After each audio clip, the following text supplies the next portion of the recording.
সুপ্রিয় সুধীয় দর্শক মণ্ডলী, আপনারা কেমন আছেন? আশা করি ভালো আছেন। সবাইকে আবার একবার স্বাগত জানাই আমাদের এই YouTube channel next news alert YouTube চ্যানেলে। আপনারা দেখছেন দ্বিতীয় দফার ভোটে 142টি সিটে কারা উইন হতে চলেছে ফাইনালি। আর এই দ্বিতীয় দফার ভোটের ওপর কিন্তু সবারই লক্ষ্য এবং এখানে কিন্তু নজর রেখেছে সবাই, কারণ প্রথম দফার ভোটে কিন্তু বিজেপি তো উইন হতেই চলেছে, কিন্তু দ্বিতীয় দফার ভোটে এখানে কিন্তু টিএমসির আড্ডা বলা হয় এবং এখান থেকে কীভাবে বিজেপি এখান থেকে কামব্যাক করতে পারে কিনা এবং বিজেপি এখান থেকে সিট নিতে পারে কিনা সেইটার ওপর ভিত্তি করে কিন্তু আজকের ভিডিও। তো আজকে যে জনমত সমীক্ষার যে আছে সেইটা কিন্তু আমার নিজের কোনো ডাটা নেই এবং পার্সোনাল কোনো রাজনীতির সঙ্গে আমি কোনো টাই আপ নেই। তো সেই জায়গা থেকে এইসব ডাটাগুলো কিন্তু আমি খবর, নিউজ পেপার এবং আলাদা যে সোশ্যাল মিডিয়া অ্যাপ আছে সেখান থেকে অ্যানালাইজ করে কিন্তু রিপোর্টগুলো একটা করেই কিন্তু এগুলো নেওয়া। তাই কমেন্টে সকল বন্ধুদের বলবো উল্টা সেটা কিছু না বলে আপনারা কোন জেলা থেকে দেখছেন এবং সেখানে কোন প্রার্থী উইন হওয়ার সম্ভাবনা আছে এবং বা কোন পার্টি জেতার সম্ভাবনা আছে সেটা কিন্তু কমেন্ট করতে ভুলবেন না। এখন পর্যন্ত যারা আপডেট আসছে দ্বিতীয় দফার ভোটে সেখানে কিন্তু বিজেপি একটা উইন হওয়ার একটা সম্ভাবনা আছে। তো সেখানে কি উইন হতে পারছে নাকি টিএমসি এখনও তার জলুয়া ধরে রেখেছে, তো সেটা কিন্তু দেখার জন্য ভিডিওটি স্কিপ না করে পুরোটা দেখতে থাকুন, তাহলে আজকের সমীক্ষাটা কী হতে চলেছে তাহলে কিন্তু আপনাদের কাছে পরিষ্কার হয়ে যাবে। আর যারা এখন এই চ্যানেলে নতুনই এসেছেন, জয়েন করেছেন বা ভিডিওটি দেখছেন, তাদেরকে বলবো যে এই ভিডিওটিকে লাইক করে দিন এবং চ্যানেলটিকে সাবস্ক্রাইব করে পাশে বেল আইকনটি অল করে দিন, কারণ যখনই নতুন কোনো ভিডিও আমি পাবলিশ করব সবার প্রথম কিন্তু আপনার কাছে নোটিফিকেশান যাবে এবং আপনারা কিন্তু ওইখান থেকে ক্লিক করে ভিডিওটি ওয়াচ করে নিতে পারবেন। তো এখন পর্যন্ত কিন্তু আমাদের দ্বিতীয় দফার যে ভোটের যে রেজাল্ট এবং সমীক্ষাটি যেটা আসছে সেইটা আমি আপনাকে বলে দিচ্ছি, আপনারা একটু মেনে নেবেন। বন্ধুরা, নেক্সট যে আমাদের জেলাটি আছে সেটি হচ্ছে নদিয়া। আর দ্বিতীয় দফার ভোটে এই নদিয়া জেলায় কিন্তু 17টি সিট আছে। এই 17টি সিটের মধ্যে কিন্তু লড়াই হবে এবং এখানে কিন্তু আদার্স প্রার্থী কিন্তু কোনো সিট পাচ্ছেন না। এই 17টি সিটের মধ্যে কংগ্রেসও কিন্তু কোনো সিট পাচ্ছেন না। টিএমসি এখান থেকে 60টি সিট পাচ্ছে, বিজেপি এখান থেকে 10টি সিট পাচ্ছে। মানে বুঝতে পারছেন বন্ধুরা, এখানে কিন্তু বিজেপি উইন হতে চলেছে, কারণ 10টি সিট নিয়েছে। টিএমসির থেকে কিন্তু 3টি সিট বেশি আদায় করে বিজেপি কিন্তু এখানে উইন হওয়ার সম্ভাবনা আছে নদিয়াতে। এবং দ্বিতীয় দফার ভোটে 142টি সিটের মধ্যে 17টি সিটের মধ্যে লড়াই হয়ে গেছে, যেখানে জনমত সমীক্ষা বলছে টিএমসি কিন্তু 60টি সিট পাচ্ছে, বিজেপি এখানে 10টি সিট পাচ্ছে, কংগ্রেস এখানে কোনো সিট পাচ্ছেন না, আদার্স প্রার্থী কিন্তু এখানে কোনো সিট পাচ্ছেন না।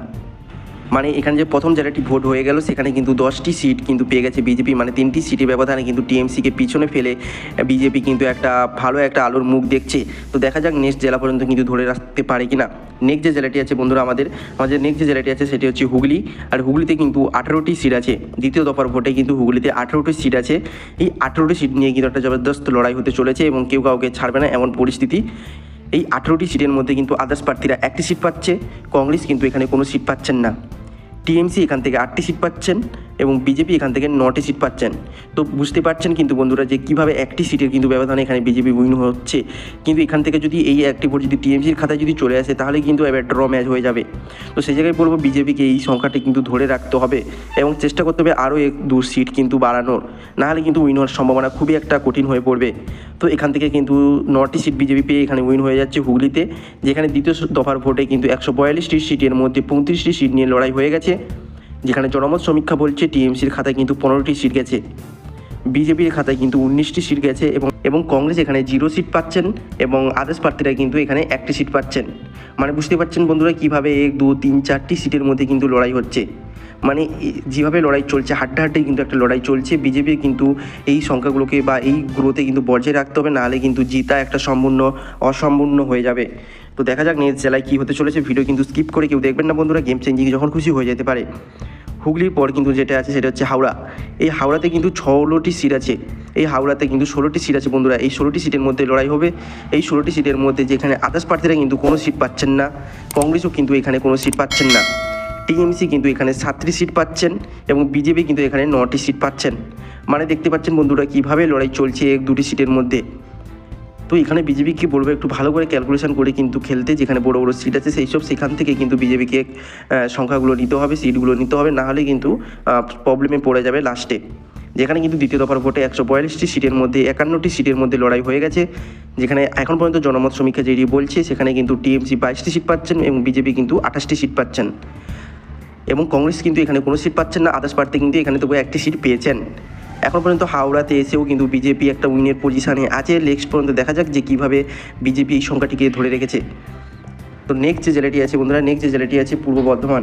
আর এই পূর্ব বর্ধমানে কিন্তু 16টি সিট আছে। পূর্ব বর্ধমানে কিন্তু 16টি সিট আছে। আচ্ছা, এখানে সমীক্ষা করার আগে একবার বলে দিই যেসব বন্ধুরা এখানে উল্টোপাল্টা কমেন্ট করছেন তাদেরকে বলে দিই, এই ডাটাগুলো যে নিয়েছি এগুলো কিন্তু আমার কোনো মন গড়া নয় বা আমার কোনো পার্টির সঙ্গে কোনো লিঙ্ক নেই এবং পার্টি থেকে আমাকে কোনো টাকা পে করা হয় না।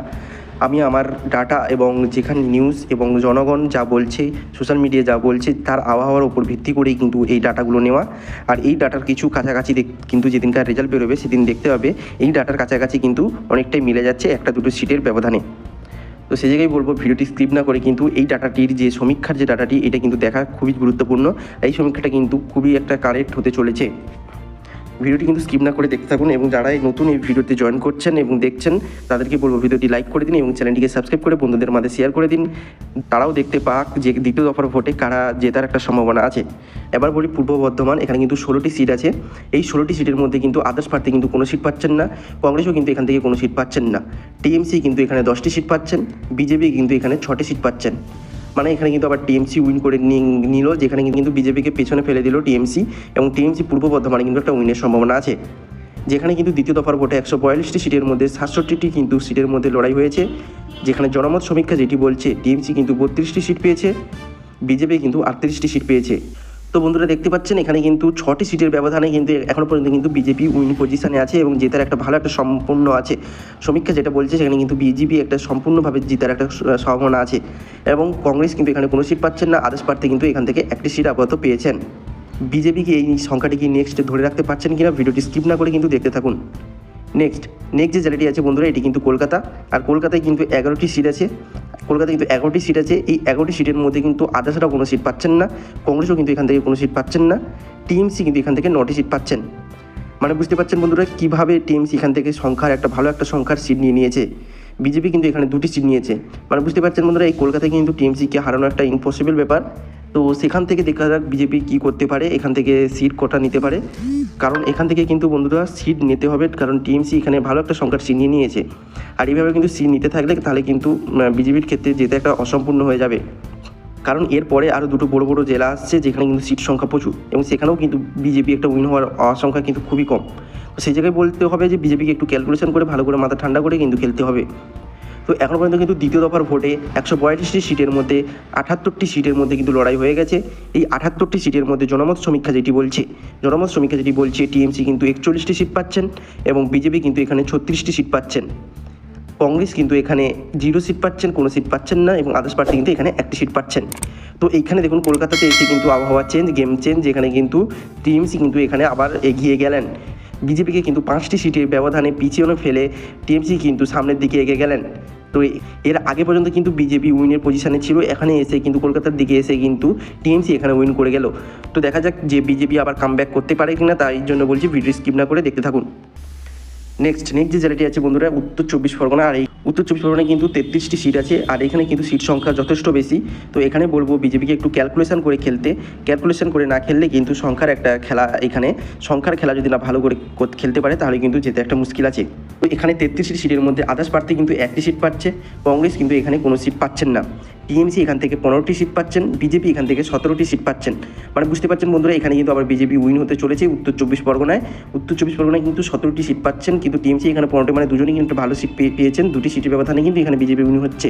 কিন্তু ফাইনাল সিটে মনে হচ্ছে ইফেক্ট করতে পারবে না বিজেপি এই সংখ্যার সিটটি নিয়ে, দেখা যাক কী হচ্ছে। দ্বিতীয় দফার ভোটে কিন্তু 142টি সিট আছে আর এই 142টির মধ্যে 111টি সিটের মধ্যে লড়াই হয়ে গেছে। এই 111টি সিটের মধ্যে জনমত সমীক্ষা বলছে টিএমসি কিন্তু 56টি সিট পেয়েছে, বিজেপি কিন্তু 53টি সিট পেয়েছে। এই 53 এবং 56 মানে এই 3টি ভোটের ব্যবধানে কিন্তু টিএমসি এখানে এগিয়ে গেল বিজেপিকে পেছনে ফেলে, বিজেপি কিন্তু এখনও আবার পিছনে হয়ে গেল। তো দেখা যাক আবার কামব্যাক করতে পারে কিনা। কংগ্রেস কিন্তু এখানে কোনো সিট পাচ্ছেন না এবং আদার্স প্রার্থী কিন্তু এখানে 2টি সিট পেতে পারে। নেক্সট যে জেলা আছে এবং সর্বশেষ যে জেলাটি সেটি হচ্ছে দক্ষিণ 24 পরগনা। এই দক্ষিণ 24 পরগনায় একটা ভালো সংখ্যার সিট আছে, যেখানে হচ্ছে 31টি সিট আছে। দক্ষিণ 24 পরগনাতেও কিন্তু একটা ভালো সংখ্যার সিট আছে, 31টি সিট। আর এই 31টি সিটের মধ্যে কিন্তু লড়াই হতে চলেছে, যেখানে আদার্স প্রার্থীরা কিন্তু 2টি সিট পাচ্ছে, কংগ্রেস কিন্তু এখান থেকে কোনো সিট পাচ্ছেন না এবং টিএমসি কিন্তু এখান থেকে 24টি সিট পাচ্ছেন। মানে এখানেও একটা কিন্তু ভালো সংখ্যার সিট নিয়েছে টিএমসি। বিজেপি কিন্তু এখানে 5টি সিট নিয়েছে, মানে এখানে কিন্তু টিএমসি আবার উইন হওয়ার সম্ভাবনা বেশি এবং টিএমসি কিন্তু এখানে উইন হবে। দক্ষিণ 24 পরগনায় বিজেপি এখনও ঢুকতে পারেনি এবং এখানে কিন্তু ভালো একটা মুভ নেই কোনো বিজেপির প্রার্থীর। তো সেখানে যদি বিজেপি এখানে যদি জিততো, এখানে একটা ভালো একটা প্রার্থী যে আছে তাকে কিন্তু ভালো একটা প্রার্থী এখানে বোঝাতে হবে এবং সেইভাবেই কিন্তু এখানে খেলতে হবে, কারণ দক্ষিণ 24 পরগনায় কিন্তু টিএমসি এখানে উইন করছে, কারণ ভালো একটি সংখ্যা। আর এই বড় বড় জেলাগুলির মধ্যে থেকে যদি বিজেপি এখান থেকে যদি না সিট নিয়ে যেতে পারে তাহলে কিন্তু একটা খুবই মুশকিলের পর্যায়ে পড়ে যাবে বিজেপি। তো দেখা যাক লাস্টে সমীক্ষা কী দাঁড়াচ্ছে। লাস্টে দ্বিতীয় দফার ভোটে কিন্তু 142টি সিট আছে, আর 142টি সিটের মধ্যে 142টি সিটের ভোট কমপ্লিট, যেখানে জনমত সমীক্ষা বলছে যে টিএমসি কিন্তু 80টি সিট পেয়েছে এবং বিজেপি কিন্তু 58টি সিট পেয়েছে। বন্ধুরা এখানে দেখতে পাচ্ছেন কীভাবে একটা সিটের ব্যবধানে টিএমসি এখানে উইন করে গেল। তো এই সিটগুলো কিন্তু না নিতে পারলে বিজেপির ক্ষেত্রে কিন্তু একটা খুবই মুশকিল হয়ে পড়ছে। তো এখানে পর্যন্ত কিন্তু এই সমীক্ষা দাঁড়াচ্ছে যে টিএমসি কিন্তু ফাইনালি উইন করছে, কংগ্রেস কিন্তু কোনো পাচ্ছে না, আদার্স প্রার্থীরা কিন্তু 4টি পাচ্ছে। তো বিজেপিকে বলবো একটু ক্যালকুলেশন করে খেলতে, আর কিছু বলার নেই, কারণ ক্যালকুলেশন বাদে যদি খেলতে যায় তাহলে কিন্তু সংখ্যার একটা খেল, সেখানে কিন্তু এই সংখ্যার খেলে কিন্তু হার নিশ্চিত হতে চলেছে বিজেপির। তো সেইভাবে বলবো যে ক্যালকুলেশন একটু ভালো করে বড় বড় যেখানে সিটগুলো আছে সেখানে কিন্তু সেই সব সিটগুলো কিন্তু নেওয়ার চেষ্টা করবেন, না হলে কিন্তু খেলা গেম চেঞ্জিং হবে না। এবং সবার একটি লক্ষ্য যে বিজেপি আসুক, তাই গেম চেঞ্জিংয়ের আবহাওয়া দাঁড়িয়েছে, তার জন্য বলছি তো সবাইকে সেই ডাটা অনুযায়ী বলছি যে বিজেপিকে কিন্তু একটু ক্যালকুলেশন করে খেলতে হবে। যাই হোক, এখন পর্যন্ত লাস্ট পর্যন্ত যারা ভিডিওটি ওয়াচ করেছে তাদের জন্য ধন্যবাদ, এবং যারা এখনও এই লাস্ট পর্যন্ত দেখেছেন ভিডিওটি তাহলে আমাদের এই চ্যানেলটিকে সাবস্ক্রাইব করে পাশে বেল আইকনটি অল করে দিন, কারণ নেক্সট ভিডিওটি কিন্তু দ্বিতীয় দফার ভোটের ফাইনাল রেজাল্ট আসছে। তো সেখানে কিন্তু আমি আপনাদের বলে দেবো, তার জন্য কিন্তু সাবস্ক্রাইব করে বেল আইকনটি অল করে রেখে দিন। যখন আমি ভিডিওটি পাবলিশ করবো তখন কিন্তু সর্বপ্রথম আপনাদের কাছে নোটিফিকেশনটা চলে যাবে। ধন্যবাদ, ভালো থাকুন, দেখা হচ্ছে নেক্সট ভিডিওতে।